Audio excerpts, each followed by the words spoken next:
उम्मीद मत छोड़ना। एक आदमी की कहानी। एक बार की बात है, एक बड़ा सा पानी की नाव जिसमें कि लोग सफर कर रहे होते हैं, वो पानी में डूब जाती है। सारे लोग भी पानी में डूब जाते हैं, लेकिन उनमें से एक किसी तरह से बच जाता है। वो अपनी जान बचाते बचाते किसी तरह एक खाली टापू पर पहुंच जाता है। टापू बिल्कुल ही सुनसान होता है, वहाँ पर और कोई भी नहीं होता। वो इंसान भगवान को कोसने लगता है कि उसने उसके साथ ऐसा क्यों किया।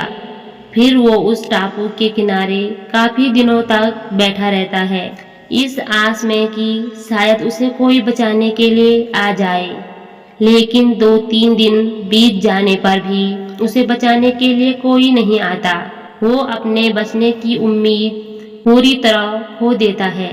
फिर वो जंगल में जाता है और कुछ लकड़ियाँ इकट्ठी करता है, जिसे वो अपने लिए छोटा सा घर बनाता है जिसमें कि वो रह सके।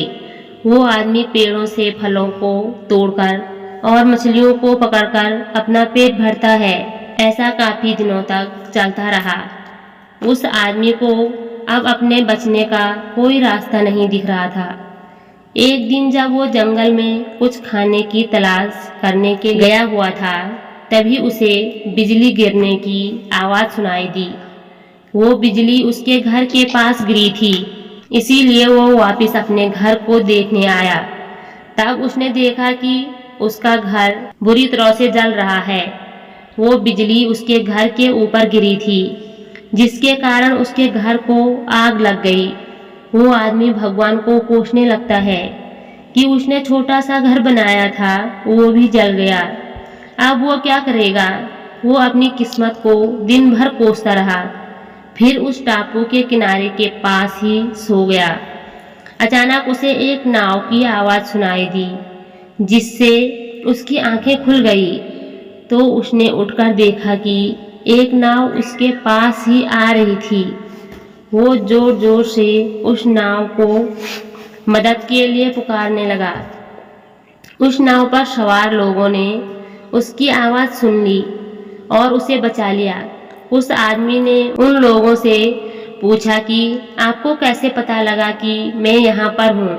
तब उनमें एक आदमी ने जवाब दिया कि हमने आपका धुएं का इशारा देखा था, जिसे देखकर हम आपको बचाने के लिए आ गए। तब वो आदमी सोच में पड़ गया कि उसने तो उन्हें कोई इशारा नहीं दिया था। फिर थोड़ी देर बाद सोचने के बाद उसे याद आया कि उसका घर आग में जल गया था। शायद उसी के धुएं को देखकर ये मुझे बचाने के लिए आ गए। ये सब जानकर वो बहुत खुश हुआ तथा उसने भगवान का शुक्रिया किया। कहानी की सीख। हमारी जिंदगी में मुश्किलें चाहे जितनी भी, हमें कभी उम्मीद नहीं छोड़नी चाहिए और भगवान पर भरोसा रखना चाहिए। राधे राधे।